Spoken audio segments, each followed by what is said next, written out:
If you have not launched your business, if it is still on paper or it's still an idea in your head, enjoy it. You are in the revolutionary phase of some sort of process, a meta process. And if your business has launched and you have products or services or both, you are in the evolutionary phase. It is Darwinian. Hopefully you enjoy it, because even if you do enjoy it, you might get killed. And if you don't enjoy it, you're doomed. This is Margin for October 28th, segment number 8. We were talking about Six Sigma. Actually, we're not really talking about Six Sigma. We're talking about Bill Smith's brilliant write-up of Six Sigma in IEEE Spectrum in 1993, I believe the year of his passing. And it is way chock full of... Way chock full? You can say that, right? You can now. It's way chock full of nuggets and brilliance and good news and bad news and ideas and tractability and all of the things that an entrepreneur wants in his or her business, or in the management of his or her business. But the title of this segment comes from the last little nugget that Bill tosses to us before he leaves forever. Actually, he wrote another paper, which I think came later, also in 1993. In the Quality and Reliability Engineering International, Volume 9, this probably came first, actually, because it's usually the technical papers that come first before they're more popular. Things like IEEE Spectrum, which is more of like a magazine. Total Customer Satisfaction as a Business Strategy is the title. Okay. But we're not reading from that one today. We're reading from the sexier one. Making War on Defects, which is not his title. They put two essays or write-ups together, one from an AT&T guy, which we won't talk about, although it's worth talking about, and the title, which is Total Quality Management, which is a bit more lame than Bill Smith's title, which is Six Sigma Design. And this paper, or the technical journal paper, this is what kicked off the Six Sigma movement. If you're not familiar with it, Google it. I'm not going to... But okay, so I will explain it. I'll tell you what Six Sigma is. Okay? Six Sigma is 3.4 defects per million units. Have you made a million of anything yet, dear entrepreneur? Well, how many defects did you have? Well, if you've made a million of anything, you probably know whether you had more than 3.4 defects. But to know whether you have a defect, you have to define a defect. What is a defect?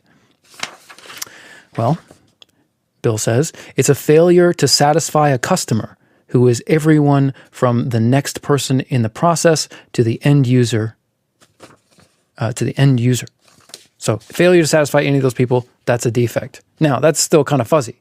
I mean, how many people on the assembly line are reporting every dissatisfaction? Maybe at Toyota they all report them, but only the ones business related. They might not like things that they might yet not talk about to management. Believe it or not, that's happening. Okay, so that's a defect. Dissatisfaction is a defect. That's a philosophy. That's a philosophy for your business. Run with it. Dissatisfaction of any sort on the part of any party involved is a defect. And we should measure what matters. We should measure defects. And that's what Six Sigma is all about. 3.4 parts per million defective. And a lot of the paper is, I mean, he's an engineer, and this is engineering work, and most of it is oriented toward, I mean, you're making physical things, and you're making them in processes that are mature and developed and have statistical control, et cetera, et cetera. Now, you're an entrepreneur. You probably can't implement Six Sigma on your nascent, infant, precious child of an idea any more than you would be giving your newborn baby the SAT. even if he or she could take it. Although if he or she can take it, then give it to them, because it's got to be worth something. Okay, so defects, parts per million. Yes, okay. We're making a podcast or two here at Retraice. We haven't done a million of them, but I think if we interpret him correctly and loosely, Bill Smith, then we would be measuring all of the dissatisfaction here at Retraice. And there is plenty. I don't know if there have been 1 million satisfactions plus dissatisfactions in total. And whatever the percentage of 1 million that 3.4 is, I'm quite sure that the percentage of dissatisfaction of the total number of satisfactions plus dissatisfactions at Retraice is higher than that percentage of 3.4 per million. Okay, but I'm sure, and I think, and it seems like, and it feels like, and it's got to be, those are not measurements. Those are experiences. Those are subjective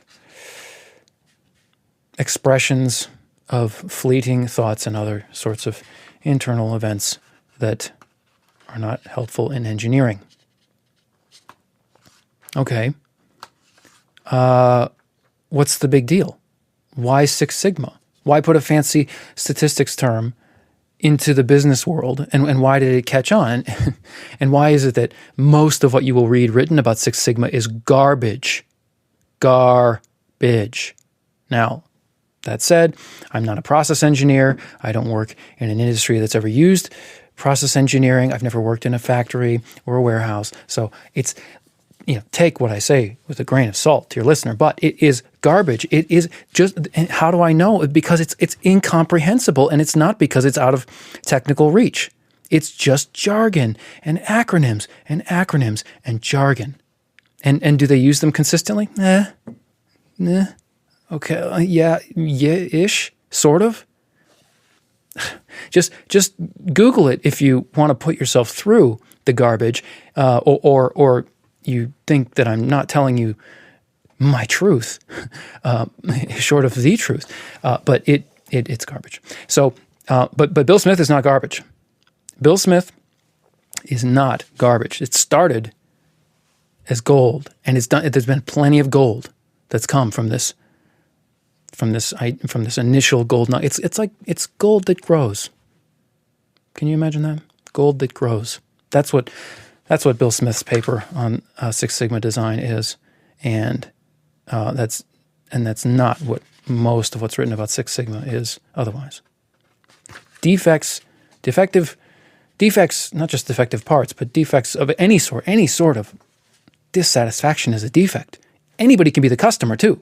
If you're on an assembly line and the guy or gal one, what do you call it, a stage, a step, I don't know, down from you is not happy with your welding, your affixing, your whatever you're doing, that's a defect. It doesn't matter it gets interesting, right? Because if you can't detect the defect at your stage and the next person in the process does detect it, okay, well, that's definitely a defect. What if there's a defect, one of those 3.4 defects in the million, that no one on the assembly line detects? What about that? Is that still a defect? Well, yes, but Smith makes the point that basically what they've figured out is that if you can't detect, if you've got your process to Six Sigma level of quality and you are producing fewer than 3.4 defects per million units of your product, and you can't find the defects anymore, your customers aren't going to find them either. Okay? So the perfect is the enemy of the good, but just shy of perfect, that's Six Sigma, and that's worth implementing at your manufacturing business. But I have not read the main gold nugget in this pile of gold nuggets by Bill Smith, which is the reason. It's not the only thing I remember about this paper years after having read it. It's just the thing that has been the most significant to me as a person starting a business. Okay? It's this idea that the ability to make revolutionary improvements is only practicable when the design is still on paper. Once a product goes into production, improvements become evolutionary. Revolution is before production, and evolution is after it starts, after production starts. So, if you are in the revolutionary phase of your business, enjoy it. Don't listen to people like Reese or Dorr or a million other people who are, or Norris or anybody else who's going to tell you to just get something in front of a customer. You know, that you don't learn until you launch. No, you do learn before you launch, but you don't learn what you learn after you launch before you launch. That would have been a longer subtitle for Norris's book, but more accurate. Enjoy it. You're in the revolution right now. You're not going to do, there's nothing revolutionary coming out of Google anymore, or Apple, or Samsung, or Toyota. Revolution is happening, let's say, at Tesla, or recently it was happening, right? Before they were in production, Elon Musk and whomever else he's working with, let's get the price of batteries down. Let's make the coolness of battery-powered cars go up. Let's do that. And it's inevitable, right?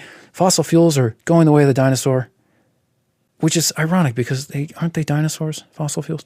And all plant life, all plant and animal life before a certain amount of ground got on top of it. And okay, so they're in the revolutionary phase. And then they go into, okay, we have factories now, we have investors, we're not making any money, this is probably going to take a long time, our cars are cool, but there are problems with them, the batteries blow up, they crash and decapitate their drivers. Yes, that happened, I'm sorry, but it's true. And okay, that's all evolutionary. Then you're in Darwin's territory. The revolution, let's hope, is, if not outside of Darwin's hands, at least he's only got it with his fingernails.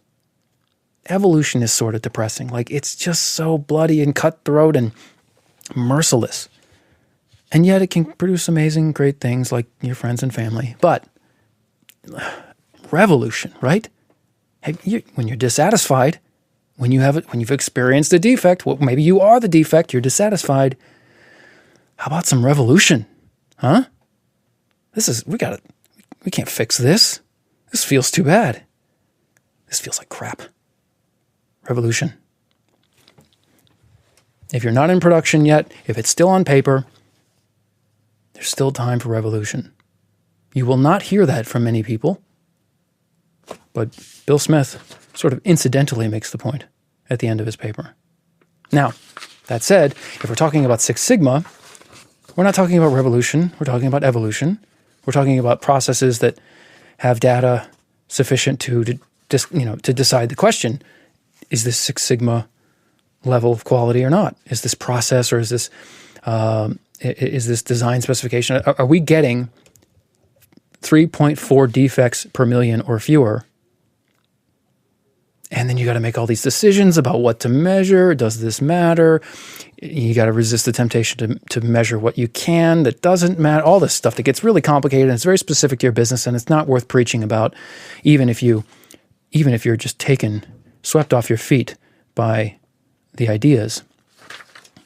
Okay, other ways of thinking about Six Sigma. You need more than just that because we're sort of being fuzzy here. Let's try and okay. One is it's like you've either got to become a better marksman or you need a bigger target. You either need to sharpen your aim or you need to aim at something bigger in order to improve your Sigma. And then there's sort of a trifecta way of thinking about it alternatively, a three-part. Here's what's good: precise processes, tolerant designs, and fewer parts. Precision, tolerance, and simplicity, or checklists, fail-safes, and simplicity. Those three things. That's what Six Sigma is all about.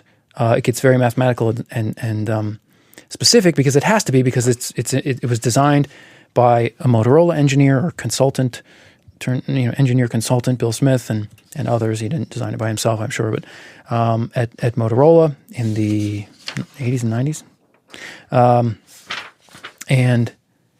And they make a lot of little pieces that go together, and if they don't, then that's bad.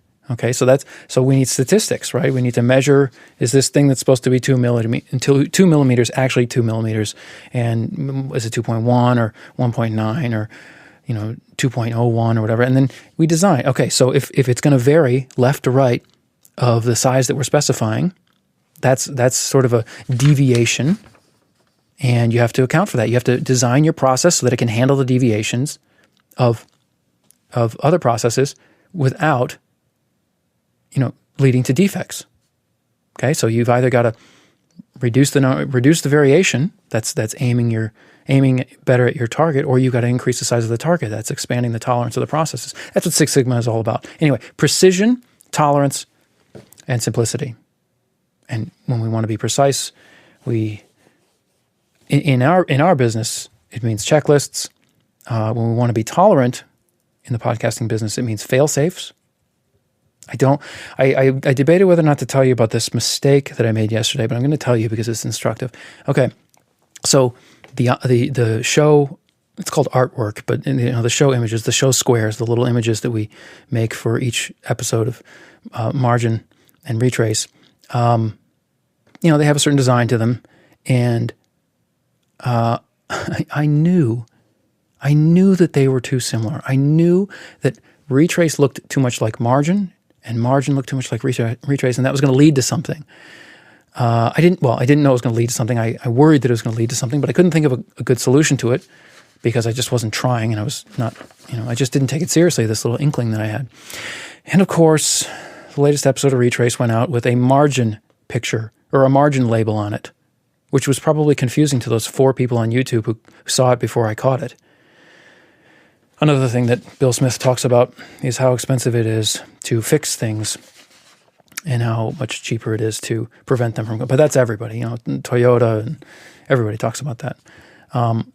But yeah, so it was expensive to fix. In podcasting terms, it was expensive to fix. I had to do a lot of things. I had to back things off of the internet and redistribute them with the fixed image. And then those 4 people who watched the video, did they come back? And who knows what? Who knows who it could have been somebody important who was really interested and connected to other people who might become customers. I don't know. Can't let that happen again. Well, now of course I've designed the images so that they can't be mistaken for each other. But why didn't I do that before when I had the inkling? Why didn't I pull the Kanban cord or whatever they call it at Toyota? And there's a problem here. Don't wait for it to get to a customer. Stop the assembly line. All right, it happened. It's puny. It's tiny, but it's not in the moment. In the moment, it's everything. And we're dealing with very small numbers here at Retraice. Single and double digit listener and viewerships. So it's like 4 people who, for whatever reason, are led to or jump on the latest release of the YouTube version of your podcast. And they're looking at it and they're like, he keeps saying this is Retraice, but it says Margin by Retraice. That hurt. That hurt me on the inside. That hurt me in my heart. I'll get over it. Okay, it's fixed. What's the other thing? I did something else wrong. I don't know. So we have like a 35, believe it or not, we have a 35-point check for podcast production. So one episode goes through a 35-point check, but that's after it goes through I don't even know how many steps are in the checklist process that we call it the production checklist. That's after that, and that thing has at least 100 steps in it. You might not think that podcast production is so complicated, and it's not for other people, but we're trying to do a really good job here. We're not trying to... Who cares what other podcasters are no good? I mean, look, they're like I said, they're everybody else, athletes, musicians, entertainers, intellectuals, most of them are just, they're not that good. They're not that good. I mean, how many billions of hours of YouTube are uploaded every day? How many hours do you watch a day? Exactly. Right? Most of it's crap. Most of podcasting is crap. You have to try very hard not to make a crap podcast, and I know because I've made crap podcasts, and I was trying really hard, and I still did it. So I know of which I speak. 35 points. It's got to be more than 35 by now. It's 35 the last time I checked. That's sort of a fail-safe checklist, but then it talks back and forth between like okay, so I knew we were going to get to this, it's just like I knew we'd get to the Bill Smith paper. The checklist manifesto by... on the spot, I always forget people's name. Gawande, Atul Gawande, the physician in public health, writer, advocate, public figure. He's really brilliant and fun to read. And the Checklist Manifesto is a book that you should read because it'll tell you about how airplane engineers and medical doctors, people who have things really at stake. I make a mistake on the podcast. No one loses anything. I mean, they don't lose anything. Literally, maybe they lose a few seconds of their time to the thought of, what? Some confusion. You make a mistake with aircraft engineering or aircraft software engineering, there are dead people everywhere. And in medicine, obviously. Do you know what M&Ms are? Did you ever watch ER? That's right. I think that's where I learned about M&Ms. Morbidity and mortality conferences that are like weekly at hospitals. You have to do a lot at a hospital to fend off death and dismemberment and disfigurement from these poor people who come to you with that sort of outcome in the balance. You can do something about it, but you can't wing it. You can't shoot from the hip. You can't be a cowboy. You have to really try and think about it. In Gawande's book, he talks. He sort of, I remember, it's been a while. There were a few things, but the one thing that sticks in my memory is that, no, this wasn't in Checklist Manifesto. This was in Better. So he's written a few books. In Better, he talks about how profoundly important it is to deeply reflect on your mistakes and the mistakes of others, but on your mistakes, what went wrong. If you try and just move on and say, no, don't worry, don't focus on your mistakes. Don't be negative. You're not being negative when you focus on your mistakes. Your mistakes are negative already without you. If you don't focus on them, they'll continue to be negative. You want to make them positive by focusing on them. All right. Enjoy that revolutionary phase because it does come to an end, and then you're in the pit with Darwin, as we are at Retraice, fighting for our lives, fighting for our business lives. But also that can be fun. And you don't want to stay in the revolutionary phase forever. Then you're doing nothing. Then you're, woulda, shoulda, coulda. You're a wantrepreneur. Don't be a wantrepreneur forever. Be a wantrepreneur for a while. That's it. This is Margin, Segment 8, signing off.